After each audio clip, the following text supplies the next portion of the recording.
You know what?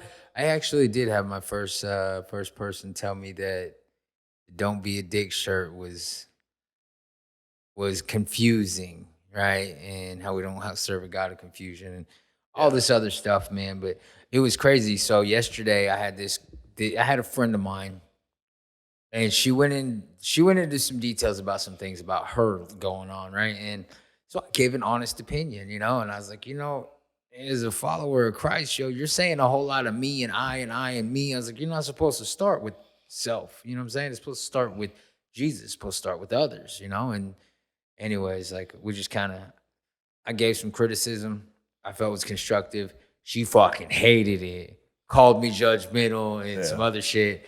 And then later that night, I have this other girl coming at me with what she thought was constructive criticism, right? And then I was in a moment right there, and it was like, am I gonna lash out like a girl lashed out at me, or what am I gonna do? So whenever the subject was brought up on me cussing and things like that, it was like, you know what, hey, I thank you. Like I get it. We're supposed to admonish one another and build each other up. So I appreciate your for doing that. And I'll definitely pray on it and take it into consideration and things like that. I appreciate it. It was just cool, man, because I found an easy way to diffuse it and not have to like, because I know once we get to like, I'm right, I'm right, I'm right, I'm right. Yeah. It no longer becomes about God, bro. It's Nobody's like, listening. yeah, it's like it's no longer about who's right. It's no longer about God. It's about who's right and who's wrong. And that's like, bro, dude, I just don't argue the gospel, bro. I just don't. I Yeah. don't. I try not to. I just honestly, if it was just me and I wasn't worried about people watching that need to hear it, Yeah. but I was that guy that wasn't good enough to be a Christian. So when I would go around Christians, I mean, honestly, bro, none of us are good enough. no, exactly. But I didn't know that. But when you're not, you remember being a non-believer, you're like, I can't be that clean. And when I'm on the Book of Faith, and somebody tries to chastise me for saying a cuss word, which honestly they haven't even heard me cuss. I just happen to mention my shirt, don't be a dick, or Jesus is a badass. They start chastising me, and my whole thought is, what if that guy that was like me hears somebody telling this guy, hey, you can't say that, that's unholy, that's lowering the bar of Christianity, both which I got told. They shy off. So I feel like I have to stand up and say, no, you don't do that. You're it's a subjective terminology. Yeah. Words are nothing but sound with meaning behind it. Yeah. And so if I'm not tearing somebody down, if I'm not making them feel worse, I don't feel it's cuss words. But regardless of that, if you truly believe the Holy Ghost is in us and guides us, if you believe a Christian has that, and you believe me when I say that I prayed about it and talked to God about it, you would understand that it's okay. I've already talked about it. If I remember when I first became a cop, one of the biggest lessons, I didn't cuss at all when I became, and I was a jailer before that, and I didn't cuss. Well, I went on to the scene and I started noticing people wouldn't talk to me. They wouldn't respect me. Even though I grew up around that, I just still didn't cuss. But I noticed when I started throwing a few 4-letter words out, when I just started talking like them, they started respecting me more. They started listening to me. And when you're trying to talk to somebody about Christianity, do you want them to listen to you, or do you just want to be right? If it doesn't matter to you, then yeah, chastise them. But God makes us all individuals. He makes us where we can reach other people. We all have our own special tools. He didn't make us all the same on purpose. I'm not convicted to change that about me. Maybe 5, 10, 15, 20 years, maybe. Right now, not. Yeah. If I change the way I speak, I couldn't reach everybody. Yeah. Know what I mean? Yeah. Man, I've gotten to this point in my life, man. It's funny because it's like there is no wrong or right way to do something. It almost seems like if I do it this way, these people are gonna hate me. If I do it that way, those people are gonna hate me. Or if I'm trying to please them, they're gonna think that I'm hypocritical or da da da. And it's so exhausting, bro. It's so exhausting, And I've learned not so much as to just like cave or cower or anything like that, but if someone's coming at me with some kind of legalistic view or the religious thing, and it's just like, you know what? Yeah, I got to find a way to, first of all, not get angry because everything inside of me is saying, "Hey, they're wrong," or something like that. But I also got to find a way to quickly diffuse the situation, right? Because so Jesus comes in and so the one thing I love using, right, is whenever Jesus had was preaching, right? He was in the middle of teaching, and these Pharisees caught the woman in adultery. What they do, they drag her out. Hey, man, we caught her in the act. She was over here with, so and so, and Moses says that we're supposed to stone her, so everybody got stones. We're gonna kill this girl. Jesus didn't say nothing. He didn't say a word, right? He put his hand in the dirt and he just started whatever he was doodling down.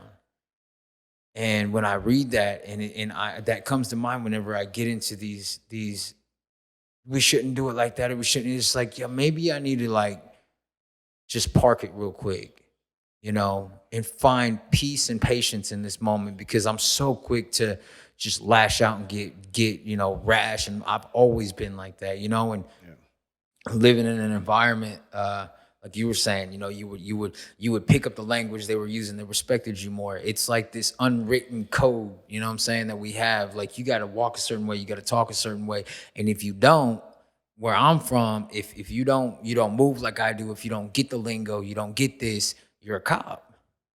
That's just how it is. That's how it is in the streets, or that's how it was when I was there, from and running here and doing that. There was just certain ways you carried yourself, right? And it wasn't right, but it was how we got by. There's ways that I see that I'm doing it walking in faith now, right? It's like I carry myself a certain way. I hold myself to a certain standard, but I have to be careful when someone comes up and tries to push me off and they try to put what they believe is Christianity or religion on me. I don't know if that makes any sense. Yeah, no, it makes perfect sense. So that's why when I wear your shirts out in public, sometimes it gets attention. Sometimes it gets, like I said, sometimes it gets curiosity. Sometimes it gets bad attention. Some people see it and they're like, "Oh, you can't say that," or "You shouldn't say that." Or some people see it and they're like, "Yo, that's funny. What's that about?"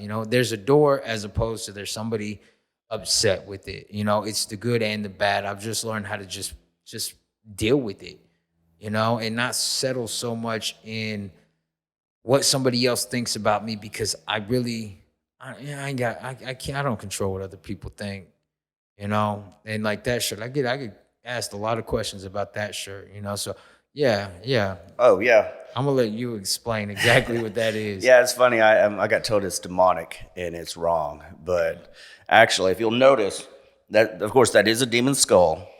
But that's a Templar dagger going through the demon's skull. On the back, I'll stand up so you can look at it. I like it. On the back, it says unstoppable.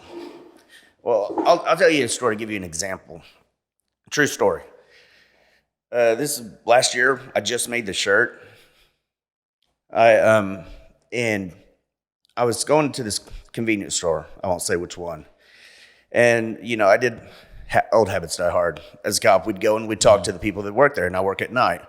Well, she was a lesbian chick, pretty butch. I mean, she's sweet, but, she looked like, in fact, she told me later that she always thought she was a dude. She felt like she should dress like a guy and everything. Well, I start talking to her. I just met her. Start talking to her, start explaining my company. And I mentioned Christian company. Wasn't thinking about it. It is a Christian company, but not like what everybody thinks is Christian. Anyway, I start telling her, it's a Christian company, blah, blah, blah. Well, the look of horror came on her face. She was terrified. She didn't want to, she didn't want to have the conversation anymore. Well, I found out later it's because her family, her whole family, were the pray the gay away types. And so her grandfather actually told her not to come around anymore because she's a lesbian. Well, I left. About 3 weeks later, I get these shirts in, and I'm driving, and I get that knowing, that sense that you've got to do this. You don't have a choice. Well, it told me, turn around and go give her a shirt. Mm-hmm. Well, so I just listened. By that time, I learned that you just listen. You just do what you're supposed to do. I turn around, I drive there, I get there. It's about 2 o'clock, 3 o'clock in the morning, and I said, hey, I called her by her name. I said, I know you're not a Christian. But you wear small, right? She said, yes. I was like, I've got this shirt. I was like, it doesn't say Christian on it. I said, it says God on it, soldier of God, but it's not trying to convince you or convince anybody else to be a Christian. But what it does do, this right here is a demon. This is a Templar dagger going through it. And on the back of it, it says unstoppable. What you need to know is despite what anybody says to you, no matter what anybody makes you feel, it doesn't matter. If you're righteous in your convictions, you are unstoppable. Nobody can stop you. Everybody needs to know that. People think that God only loves those that pray the right way, that talk the right way, that are living, the right way, that are going to church. The fact is, nobody's living the right way. Yeah. We're all sinners. We were born sinners. We'll die sinners. We got to try. But, it's kind of like I was talking to a gentleman a few months ago that kept on razzing gay people, sitting there yelling at this one gay guy saying, you shouldn't be gay. It's a sin, blah, blah, blah. I finally looked at him. I said, you're fat. And he just kind of stopped. He looked at me. I was like, you're fat. It's gluttony. You need to change that. I was like, should people go protest you because you eat too many donuts? And that's the thing, is that it doesn't matter. I mean, all we're called to do is love. We don't have to tell people that they're horrible or anything. It doesn't matter what my opinion on homosexuality is. It doesn't. God will convict them. All we need to do is love them. Man, I heard this dude say it like that. He says, you think you're not sick because we don't cough the same, and really that's what it is, and I don't really touch much, like you were saying, I don't touch much on the the homosexual thing because I don't know that battle. That's not my battle to say anything. I have a friend of mine, right? Love this dude. I have my friend of mine, and it was funny because so many years went by, and I'm not gonna say his name, but so many years went by, and I hadn't seen him in a while, and we used to know him from the party scene and kind of thing, and but he was, and I see him at church sometime last year, and it was crazy because he come up and he was like, Frank, and I was like, yo, what's up, dude? I ain't seen you since a few years now or whatever. And, he was like, man, he's like, God completely changed my life. Jesus really changed my life. He was like, I got sober and this and that. And then he was like, I'm not gay anymore. And I looked at him, bro, and I was like, yo, that's dope. You're going to touch people. I don't know that story. I don't know that. You know what I'm saying? Mine is alcohol and drugs. I got into, mine is alcohol and drugs and abusing grace. Yeah.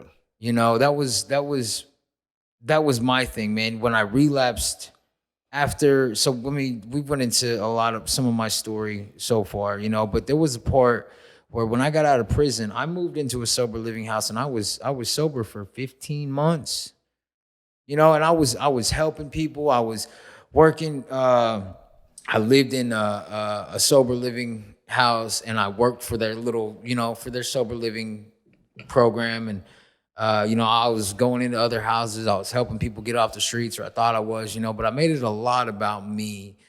And it was funny because after 15 months, bro, I moved into my own apartment, and I lasted 15 minutes. I went and got a bottle, and, I had gotten strung out before I went to prison, but I was never a needle junkie, right? But then when I relapsed, this was back in 2000, like middle of 18 or 19. I think it was 19. I don't know. No, it was 19 because I have a picture, where I think it was the end of 2019. I showed you the picture where I was strung out. Can you pull that one up? I was hella strung out, but at that point, like I had met a girl, and now let me keep this in mind. This is all after I gave my life to God. Yeah. Went to prison, got out, was sober, and then for some reason I just took the wheel of my life back. I want to go, and I ended up getting a bottle, and within like the first 30 days, bro, within that first week, I had a hit and run. The end of that month, I was selling dope again, and I think by the second month, I had met a girl, and I was hanging out with her, and she was a shooter. Yeah. And it was never my thing, you know. I mean, I'd been around it, but you know, I was like, yeah. One day, some things happen, you know, and off of, and this is where those emotions kind of came into play, right? The shame, the jealousy, the anger. This girl cheated on me, and I got so angry with her. She was shooting dope with the guy that she cheated on me with, and I got so angry. I didn't know how to do the tit for tat. I didn't know how to balance the scales. And at that time, I mean, dude, I was so broken and lost that I was like, you know what? Bam, I did my first shot to get back at somebody for something they did just to make them feel bad, right? And I thought I was gonna have complete and total control. It was gonna be a one-time thing, but the second I did that first shot, that was a hook and sinker. Yeah. And then I spent the next 9-10 months or whatever. I don't remember a lot of it. Chasing the sack, chasing the point, you know, and it took, dude, started shooting dope, took me down a very dark What'd you do? Heroin, meth? I was a little bit of both towards the end. But you know, my thing was a lot of it was dope, you know, it was meth. Yeah. And I didn't want to go to sleep. And then met another girl, and she was like, "You ever had a speedball?" I was like, "Nah, I'm down to figure this out though." And those are dangerous, bro. I've had a lot of homeboys. I had a homeboy die the last year that I was out. He died of an overdose. I had an ex-girlfriend die. She got Narcan and came back. It's vicious, man. You sit out here and you see these things going on, and I went through all of that after I gave my life to Christ.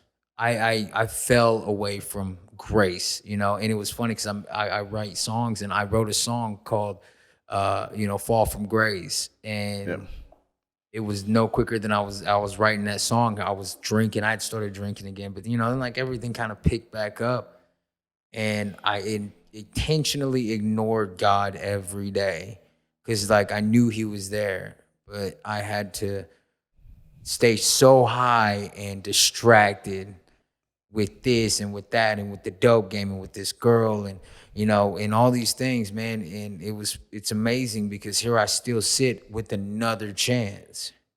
Yeah. You know, the grace of God is so real, bro. And it's Amazing Grace is a great song until you get Amazing Grace. Then it's a great emotion. It's a great feeling. That actually impresses me more about you because it's one thing to try and succeed. It's another thing to try to change your life, to do a 180, to repent the way you are. You know, repent means to do a 180. Yeah, just turn, yeah. To turn. And then quit. Most people, after they quit like that, when they fall that hard again, I mean, you fell worse. You went deeper. Oh, yeah. But you still came back. I mean, that's impressive. It really is. I mean, it's not an easy thing to do. Dude, it is not. Because now you deal with guilt. It is not, man. It's not an easy thing that when, you know, there's times that I still see people, and there are people I can never step into a room with again. And it's not because I have something against them. It's because they have something against me. And no matter how much I try to help people and how much I try to show that I change, there are some wounds that just go way too deep. There are some things that just can't be amended, bro. And it's best that, you know, I think I've said it once, but, you know, it's best to just let some people think you're dead. Yeah. You know, and if that's the healing process it needs to take, you know, it's for me to figure out today where I can put myself and where I don't, you know. And the rest I just leave to God, man, because it's not like everything I have today is because I worked for it. I surrendered, man. I just told God, you know what, bro, this is your thing. And it's funny because after going to rehab, I quit rehab. I was 90 days in and I got into it with our service supervisor and I let pride take over and I bounced. And this was March, April. This was in April. that I left. And this was right after everything shut down. So when I left rehab, I'm literally walking Tulsa streets. There's almost nothing out there. Everybody's shut down. Everybody's staying at home. March Madness, it just got shut down. So I leave rehab to walk to like the empty streets of Tulsa with nowhere to go. I had no idea where I was going to go, bro. And as I'm walking, just so happened to see a homeboy of mine pass me by in his truck. And I yelled at him and he stopped. And he was like, I was like, yeah, I need somewhere to go. And he took me to my homegirl's house, who she helped me get into a sober living house. And then, you know, and it was just amazing. Like, even when I quit my rehab, God was still like, you know what? My battle was just I'm not going to go back. I don't know where I'm going to go, but I'm not going to go back. You know, I believe that when it comes to correcting things, we have a part to play, right? Like, God gives us a vision, right? And God gives us direction, but we have to take the steps. We have to put shit into action, you know, because if we don't, we're just going to sit around with a whole bunch of ideas. I see people do it all the time. They, you know, oh, they're praying, they're waiting on God, Yo, he's probably waiting on you to get off your ass and do something, you know? Get off your ass and go to a discipleship thing to where things can, you know, I didn't think this is where we were going to be at, you know, earlier this year. Yeah, no. You know, and it's amazing, but a lot of it is just like, whatever you want to do, homie, I'm just along for the ride, you know? You know, that brings up I was thinking about this earlier, actually brings up a good point. A lot of people think, at least I say that for me, I thought, God helps those that pray. He helps those that are faithful, and that's who he helps. Everybody else, you're left to your own devices until you find him. I mean, that's what I always believed. That's what I was told. But did I ever tell you the story about when I got into a car wreck? Mm-hmm. I mean, you have, but not a lot in the detail. I didn't tell you how it happened or anything. So back 2004, I'm 24 years old. At that time, I called myself a Zen Buddhist Christian, whatever that is. I was lost. I didn't know anything about Jesus. I just thought, I'm in the Bible Belt. I've got to believe in Jesus. So I didn't talk to God. I didn't do anything like that. You know, I researched a lot of things, a lot of different religions. That was about it. Anyway, I'm at college. I'm driving home in my little S10. You know, remember, I don't have family or friends. This is the first car that I've been able to buy on my own in 4 years. I've been walking before that. So I'm driving. The song "Paint Me a Birmingham" came on. So I bend over, I turned it up. Next thing I know, my truck is sliding on its side. And I look up, you know, when it stops probably about 10 yards. And I unhook the seatbelt and I fall to the ground. Well, I stand up. Well, the window is still intact and I'm stuck. I mean, the passenger side window. So I punch it and I jump out. I take 2 steps and I fall over. What happened was a delivery guy was on his way delivering a pizza, and he ran a stop sign, and it smashed me. He had like a 1982 Buick boat, you know, them huge things. And I had an S10, which, you know, crumbles if you hit a turtle. Yeah. But so I take a couple of steps, I fall. Next thing I know, I'm inside the ambulance, you know, and police officer comes in there asking me what I did with a screwdriver or the pointy thing to break the window. I was like, what are you talking about? He said, how did you get the window open? And I said, I just punched it. He's like, that's not possible. He said, you need a sharp object to do it. He said, that car hit it and didn't break it. I was like, well, I was trapped. Well, fast forward a few months, I lost the feeling in my legs. I was able to walk, barely, but I lost the feeling in my legs. I go to 3 doctors, specialists. I get an MRI. They say nothing's wrong. You know, give me some ibuprofen. Go to the 4th doctor. He said a few of my discs were crushed. He said, we'll just do a simple disc fusion surgery, about 2-hour surgery. You'll be done. You know, within a few months, you'll be back at it. I have the surgery. When I'm awake, right after the surgery, doctor comes in. He's like, well, how are you walking? I was like, what do you mean? He said, that surgery took 11 hours. He said, I had to dig or had to pull your vertebra or your spinal cord out of your vertebrae. He said, they were not connected at all. There was nothing connected from the top to the bottom. He said, how were you walking? I was like, I don't know. I was like, I just walked. Well, fast forward that, he's told me I wouldn't be able to do anything, for, 2 years at least. And then after that, I need to go look and get some education about computers or something. He said, because you're going to have to get training in something. He said, you're never going to work a physical job in your life. Well, I didn't like that. And I mean, within 3 months, I was walking and everything again, and I get into another car wreck 6 months after that surgery. And this time it hits rips my elbow off. And I end up having to have reconstructive surgery on my left arm. A year after that, I actually became a police officer. What I'm telling you is that I wasn't a Christian at the time. I didn't understand how I was able to walk or anything.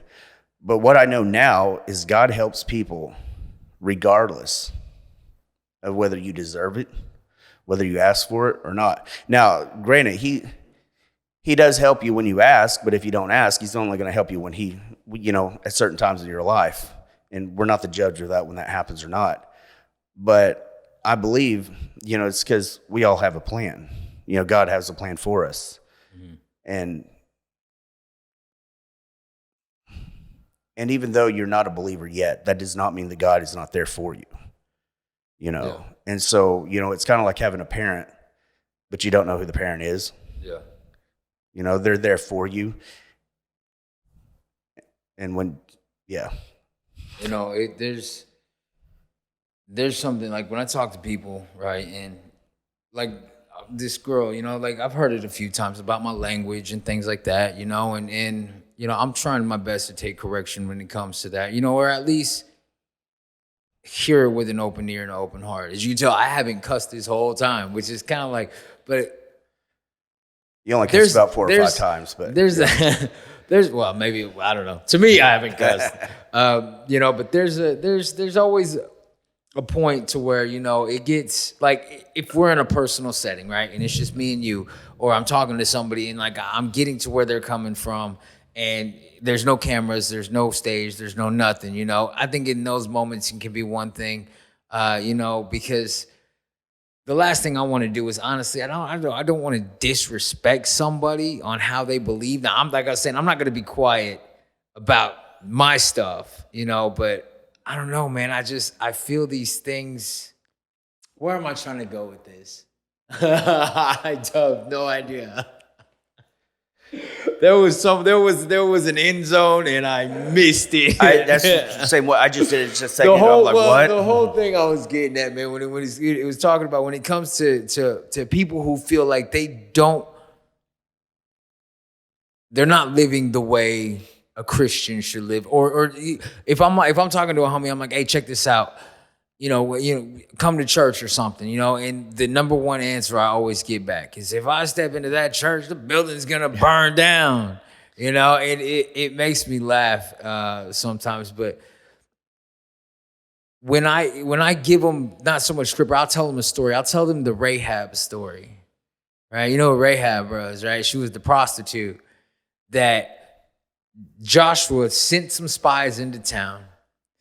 And they sent them into Jericho to check out the place because Jerusalem, they were going to, or the Israelites, they were going to take Jericho. That's what God told them to do.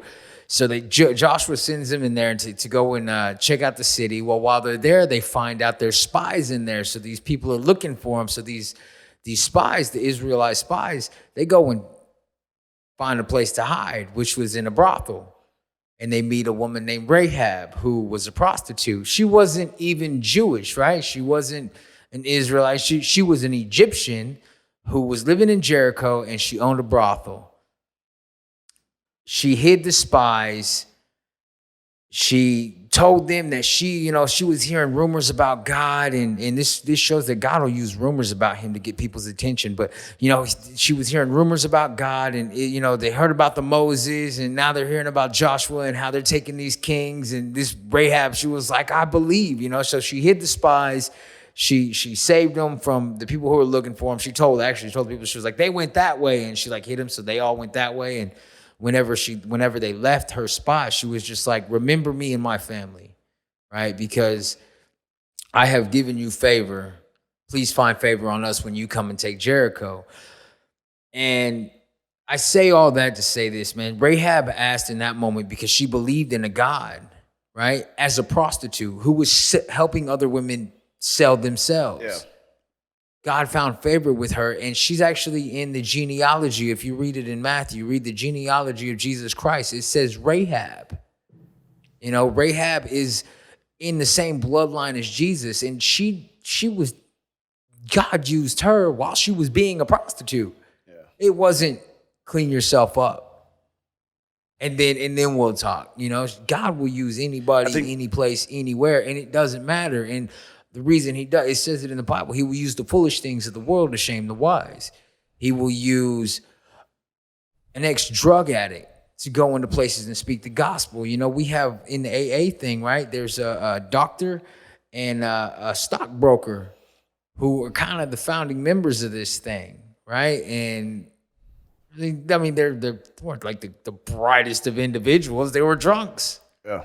But yet here we are so many years later, and God used these two dudes to carry a message of alcoholism to, I'm going to say, millions of people. AA is all over the place, you know?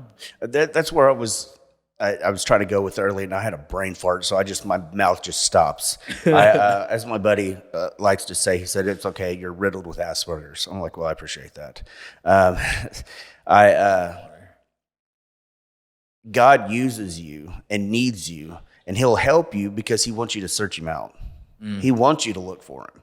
And so he'll help you out throughout your life. One day you'll get it. You'll understand that it was him the whole time, that he was there. I mean, you know, I know a little bit about your life. I mean, you can think of times when you should have died.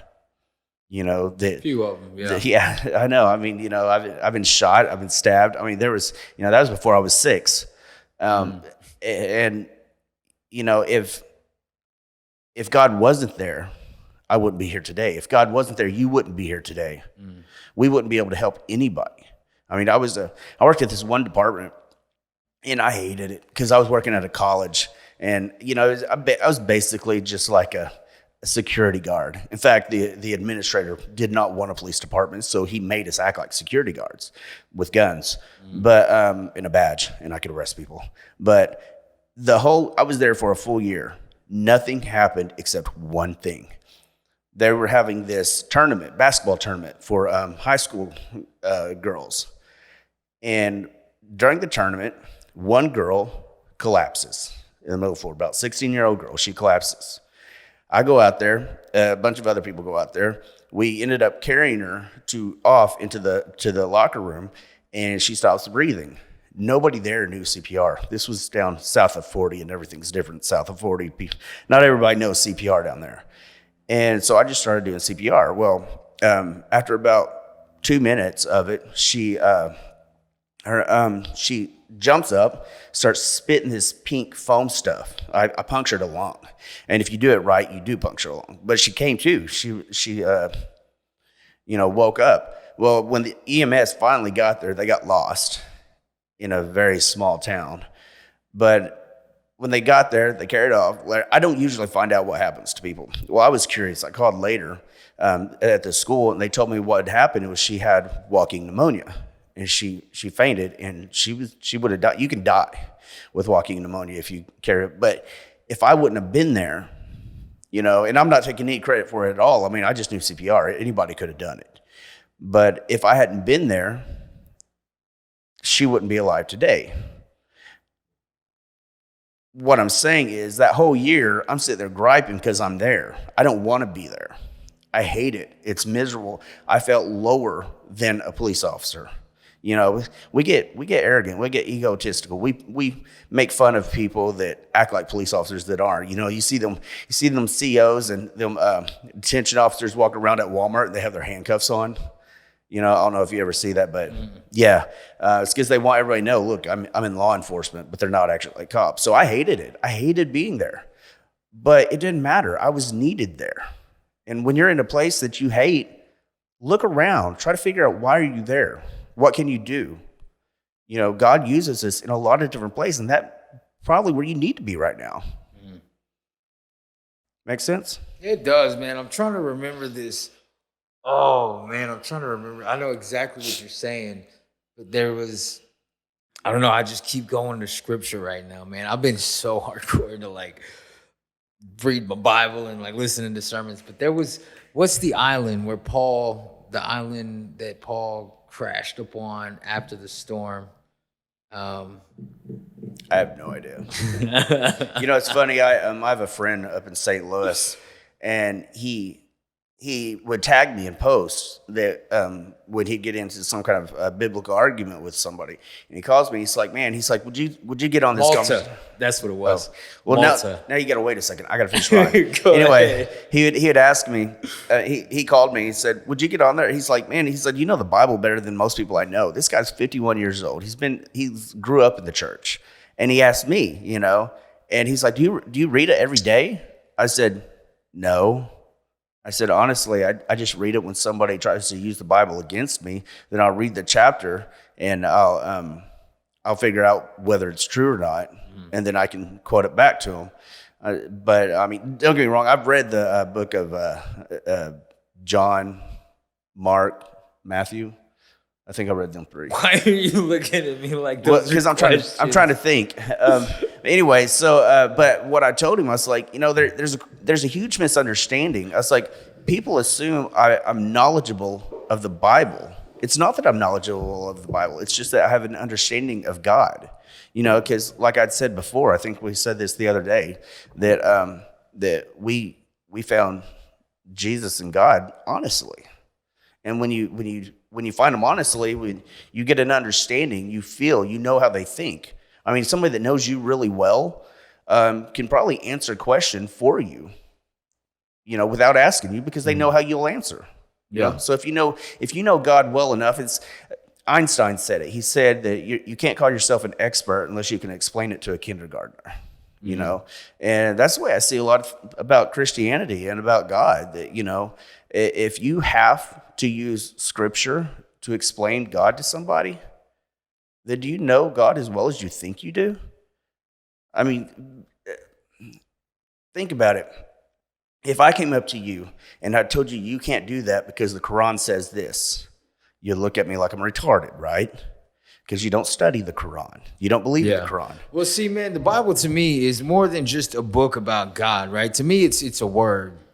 It's stories, right? And there's so much for me. There's a lot of me. Like, whenever I was saved, the first thing that I did when I got into prison, I woke up I was in David L. Moss. This was after I got arrested. I woke up. The only thing I had was a little New Testament Bible. Yeah. And I picked it up. And I just started reading. I didn't know what I was reading for. I just started reading. And the only time I didn't read my Bible was whenever I relapsed, like I was talking about earlier. And I actually hid my Bibles from me. I hid them out of the way because it was something about that book. When I read it with the intention of hearing from God, I usually do, right? Because you were just sitting here talking. And I use scripture because it allows me to make it about what God said or what was in the Bible, and not so much about what my story is, because our stories are important, but to me, God's word is a little more important. And what you were talking about, you know, finding yourself in the area, I was talking about in Acts where Paul is traveling from one place to another, and then the storm comes, and then their boat is shipwrecked, and they end up on this island. They end up on Malta. And so you got Paul, he's in a shipwreck. There was a storm, his ship busted. He pulls up on the dry land. He swims up there, and then he starts a fire, and then he gets bit by a snake. And as soon as he's bit by the snake, all the people of the islands is like, he's a bad man. That snake bit him. He is going to die. He must have done something wrong. And then when Paul pulls the snake off and they see that he's not dying, they immediately turn their attention to they immediately change their mind. They're saying, oh, he's a god because he was bit by the snake and he's not dying. That's why you got to be careful putting what's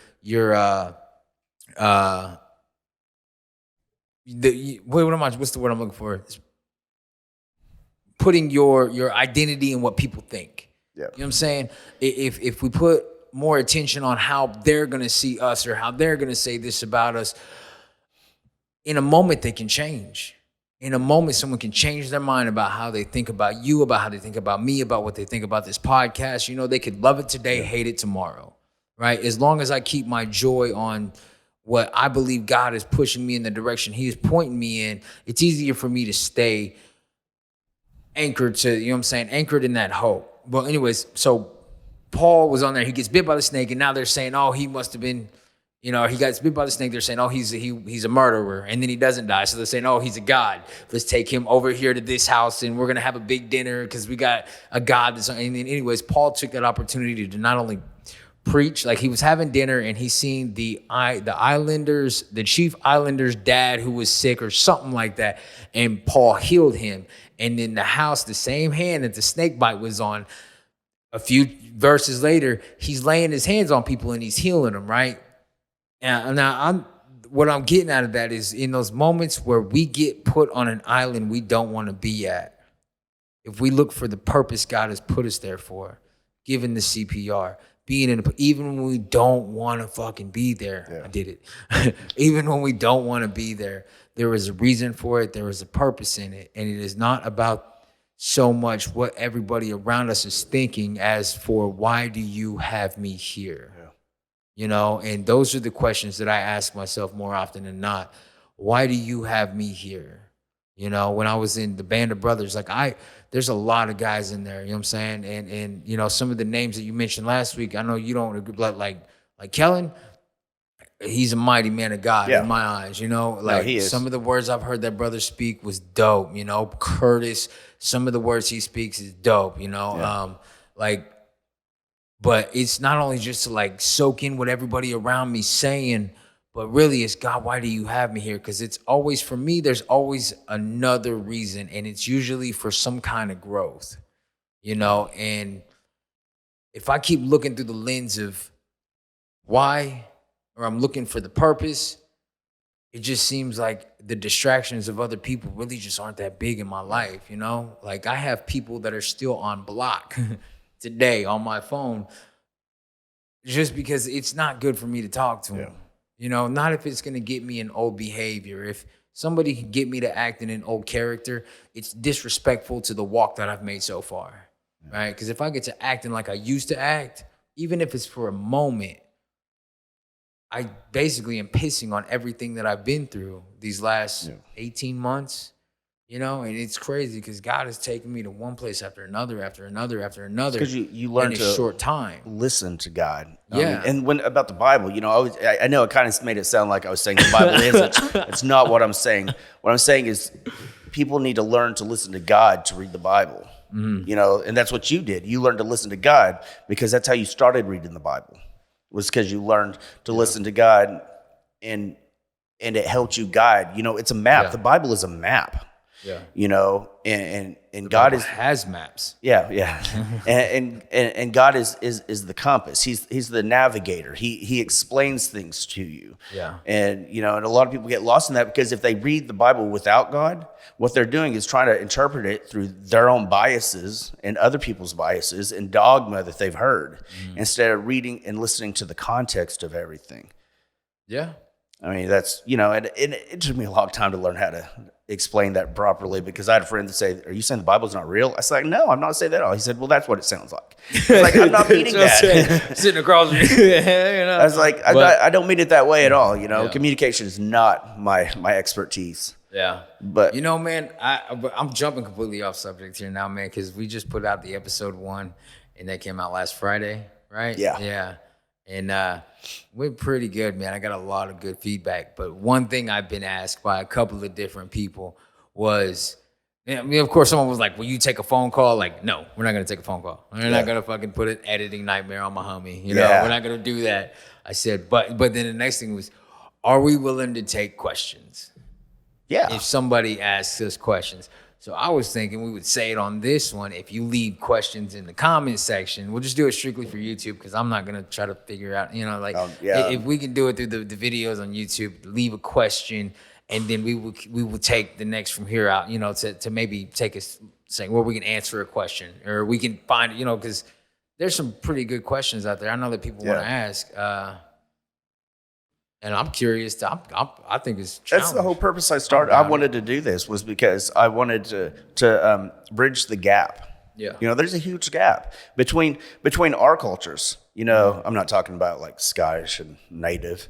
I'm talking, you know, Talking about con and good cob, cop, you know, yeah. that kind of thing. You know, people don't understand is that, you know, there's a lot of differences, but there's so many things that's the same. I mean, it is, you know, we, if you were to compare our childhoods, you would, a lot of people think that I grew up in this perfect little world, and that's not it at all. Yeah. You know, but yes, we'll definitely take questions and everything, and people need to start subscribing and sharing this. You know, What do you mean when you're saying that? yeah, I sure enough. So until next time. yeah, It's hard for me to see that clock back there. yeah. All right. All right. Until next time.